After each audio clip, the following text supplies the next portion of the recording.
이 새벽에 나온 우리 모든 성도님들의 그 발걸음에 하나님의 은혜와 축복이 있기를 바랍니다. 우리가 믿는 하나님은 사랑과 긍휼을 베푸시는 은혜의 하나님이십니다. 하나님은 우리의 기도에 응답하시는 분이십니다. 하나님은 우리에게 거룩한 복을 부어 주시는 분이십니다. 하나님은 땅 위의 모든 죄를 씻어 주시는 분이시고 모든 만민이 주의 백성이 될 수 있도록 지금도 여전히 우리와 함께 하시는 분이십니다. 메시아를 보내주셔서 성령으로 하나님의 대적을 물리치실 것을 약속하신 하나님이십니다. 또한 사람 안에 성령을 보내주셔서 영적 순례의 길을 끝까지 갈 수 있게 하시며 하나님 나라의 확장에 동참할 수 있도록 능력을 주시는 하나님이십니다. 바로 이러한 영원한 복을 위하여 겸손과 온유의 종이요 고난받는 의로운 종이신 예수 그리스도를 보내주셔서 사탄의 권세에서 세상을 구하게 하신 능력의 하나님이십니다.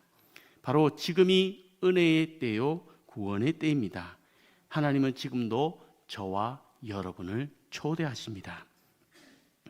스가랴서는 비록 짧은 예언서이지만 불투명한 혼란의 시대를 살아가는 우리에게 은혜와 구원의 하나님께 초대하는 포괄적 메시지를 담고 있는 예언서입니다. 특히 14장은 책 전체의 결말로서 종말론적 구원을 가장 구체적으로 서술하고 있습니다. 1절에서 5절을 보면 이방 민족들에 대한 하나님의 종말론적 전쟁에 관해 선포합니다. 하나님은 예루살렘을 치도록 모든 민족을 불러 모으십니다. 그러자 주민이 고통을 겪습니다. 그러나 하나님께서는 또 모든 천군을 거느리고 전쟁의 용사로 오셔서 이들을 건져주십니다. 하나님께서 오셔서 감람산을 밟고 쓰시자 산의 한가운데가 갈라져서 주의 백성이 피할 길이 열리게 됩니다. 이는 바로 하나님께서 역사의 주관자이심을 선포하고 있습니다.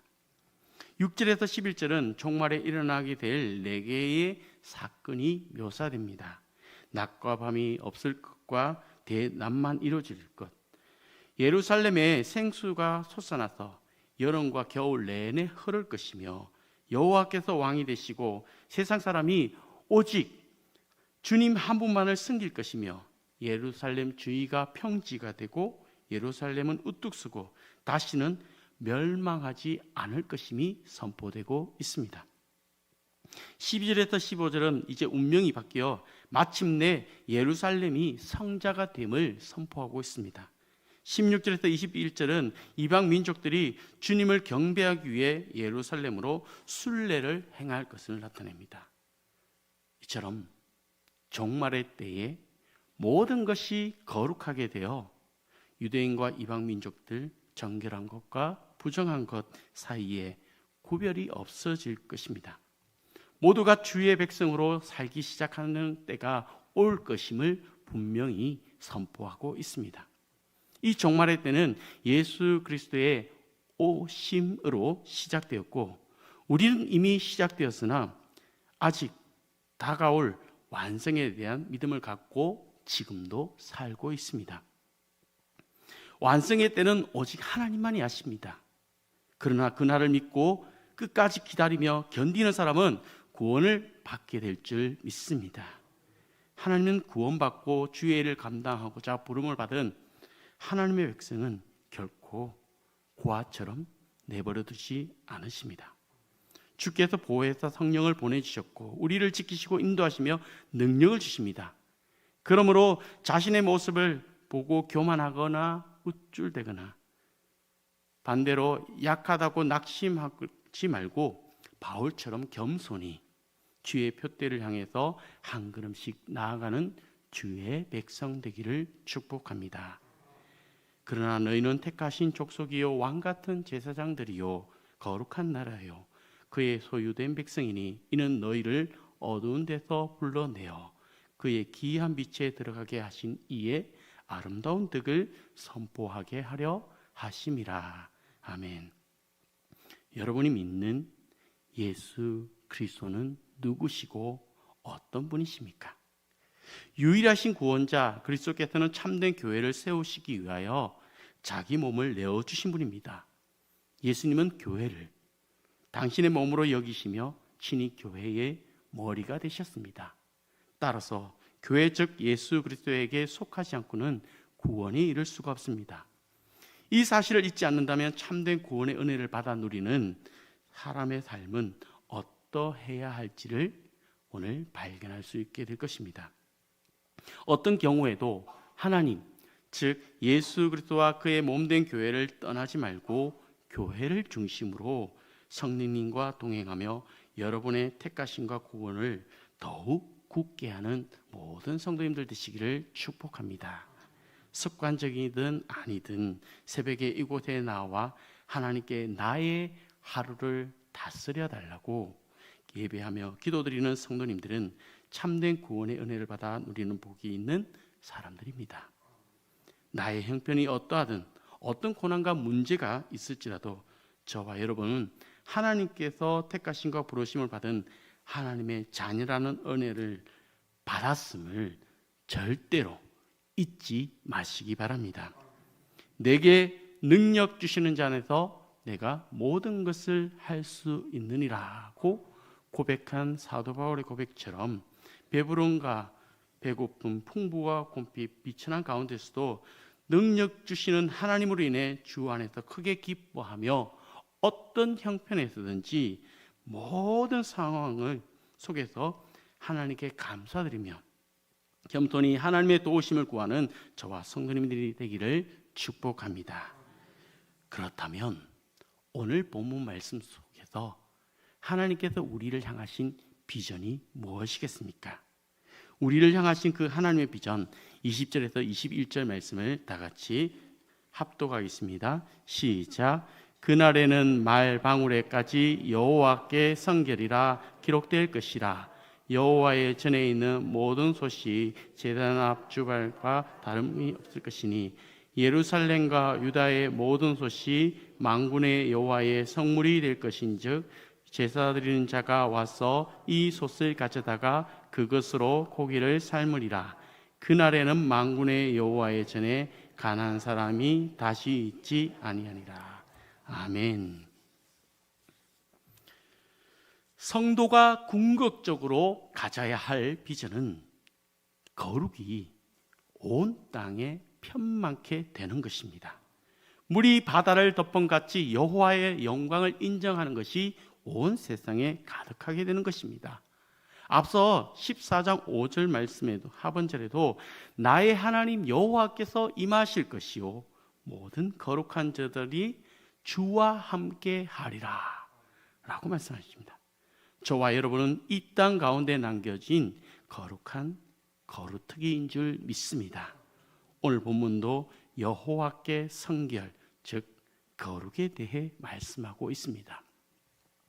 우리를 향하신 하나님의 비전이 있으시다는 말씀입니다. 바로 그 말씀이 지금도 성경을 통해 선포되고 있습니다. 지난 수요일 새벽에 담임 목사님이 사가랴서 12장 말씀을 들으면서 창조하시고 성취하시는 하나님을 발견하게 되었습니다. 하나님으로부터 창조된 말씀은 뜻을 정하여 믿음으로 살아내기로 결단한 하나님의 백성을 통해 그것을 모두 다 성취하시고 부메랑같이 주님께로 돌아오게 하실 것입니다. 로마서 11장 36절 말씀입니다. 이는 만물이 주에게서 나오고 주로 말미암고 주에게로 돌아갑니다. 그의 영광이 세세에 있을지어다. 아멘. 누가 주님께 드려서 갚으심을 받을 수 있을까요? 누가 주님의 마음을 알며 누가 주님의 모사가 될 수 있을까요? 오늘 이곳에 모인 저와 여러분이 하나님을 찾고 계신 그 한 사람이 되기를 축복합니다. 우리가 살아가는 이 세상을 하나님 보시기에 합당한 세상으로 세우기를 바라십니다. 우리 주변의 모든 이들이 이러한 하나님의 구원을 간절히 경험하기를 바라십니다. 거룩하신 하나님의 성품을 본받아 살게 하는 이 아름다운 비전을 오늘도 작지만 연약한 발걸음을 한 걸음씩 한 걸음씩 내 힘이 아니라 내 안에 계신 성령님께서 역사하여 주셔서 그분의 도우심과 더불어 한 발짝 한 발짝 앞을 향해 진보하는, 걸어가는 우리 모든 성도님들이 되기를 축복합니다. 그리스도께서 다시 오실 날을 기다리면서 소망 가운데 살아가는 믿음의 산 증인들이 되기를 축복합니다. 그러므로 우리 모든 자신들이 거룩한 삶을 살아내야 하겠습니다. 이러한 거룩한 삶을 살아내야 한다는 것은 또 무엇을 의미할까요? 오스왈드 챔버스 목사님은 주님은 나의 최고봉이라는 저서에서 이렇게 말을 합니다. 우리는 하나님께서 은혜로 우리 안에 이루신 것을 삶에서 표현하는 습관을 길러야 합니다. 그런데 우리가 주님의 생명을 드러내는지에 대한 여부는 역경을 당해보면 압니다. 하나님의 아들의 그 원천적인 향기를 드러냅니까? 아니면 그분을 떠나 나 자신의 짜증과 신경질과 초조함을 드러냅니까? 역경 가운데 참된 자유를 누릴 수 있는 유일한 비결은 하나님의 아들의 생명이 우리 안에서 드러나기를 간절히 열망하는 것입니다. 그리고 계속해서 그는 이야기합니다. 우리의 모든 상황들은 하나님의 아들이 얼마나 완벽하고 순결하시는지를 드러내는 수단일 뿐이고 어떠한 상황 속에서도 하나님이 드러나실 수 있다는 사실은 우리의 가슴을 뛰게 한다라고 말합니다. 이처럼 거룩함이란 자기 연민에 빠진 자신을 추스르는 것이고, 거룩함이란 기억이나 경험으로 대처하는 것이 아니라 하나님의 말씀이 내 생각과 언어와 행동 속에서 살아 움직이게 하는 것입니다. 이렇게 할 수 있을 때 하나님을 알지 못하는 삶을 사는 이들에게 선한 영향력을 끼칠 수 있게 될 것입니다. 우리들이 하나님의 말씀으로 역경을 이기는 모습을 보며 그들도 하나님의 거룩을 알게 될 것이며 하나님의 베푸신 거룩한 구원을 체험하게 될 것입니다. 여러분, 성도가 무슨 의미를 담고 있습니까? 사전적 의미로 거룩하게 신앙생활을 하다가 죽은 사람이나 순교자들 가운데 덕행이 뛰어나 존경받을 만하다고 여길 때 높여 부르는 말이 성도라는 의미를 담고 있습니다. 그래서 오늘 이 자리에 여러분의 삶의 마지막 누군가에게 기억될 이름, 누구 성도라는 그런 이름이 남겨질 수 있도록 성도의 삶을 살아내는 우리 모든 그리스도인들 되기를 축복합니다. 이것이 하나님께서 이 세상 가운데 우리를 성도로, 거룩한 백성으로 세우신 목적입니다. 그러므로 성도, 거룩한 백성으로 부름을 받은 우리는 이 사실을 깨달아 언제 어디서든지 말씀대로 살기를 힘써야 할 것입니다. 오늘 하루 어떠한 상황 가운데서도 짜증내지 않기를 축복합니다. 어떠한 상황 가운데서도 신경질 내지 않기를 축복합니다. 어떠한 상황에서도 초조해 하지 않고 두려워하지 않기를 축복합니다. 어떠한 상황에서도 하나님만 드러내는 저와 여러분 되기를 축복합니다. 이것이 하나님이 우리를 향하신 구원하신 목적이요, 또 우리를 참으로 소망하며 하나님께서 우리를 위해 궁극적으로 이루실 천국을 미리 맛보는 가장 복된 삶의 자세인 줄 믿습니다. 오늘도 성령님께서 우리와 함께 하시며 하나님께서 원하시는 거룩을 저와 여러분의 삶 가운데 이루어 가실 줄 믿습니다. 그날의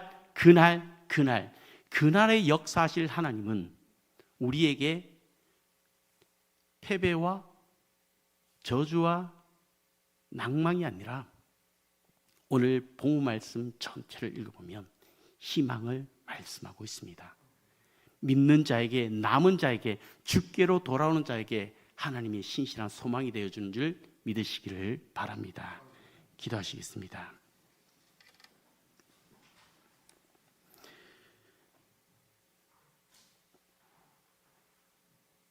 거룩하신 하나님 감사합니다.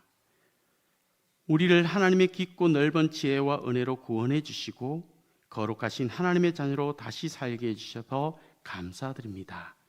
지금도 고난의 터널을 지나고 있는 하나님의 백성이 있습니다. 기억하시고 속히 긍휼을 베풀어 주옵소서. 낙심 가운데 있는 영혼들에게 다시 일어설 수 있는 힘을 주시고 하나님만이 우리를 구원하실 수 있는 분이심을 정금 같은 마음으로 다시 고백하며 찬양하게 하옵소서. 오늘도 하나님 앞에 살아가기를 원합니다. 우리에게 주어진 하루 가운데 어떤 상황 가운데서도 내 마음대로 행동하지 않도록 온전히 나를 붙들어 주시고 하나님만 신실하게 드러내는 신실한 성도의 삶을 살아가도록 도와주옵소서. 오직 내 안에 성령님께서 지켜낼 수 있도록 도와주옵소서.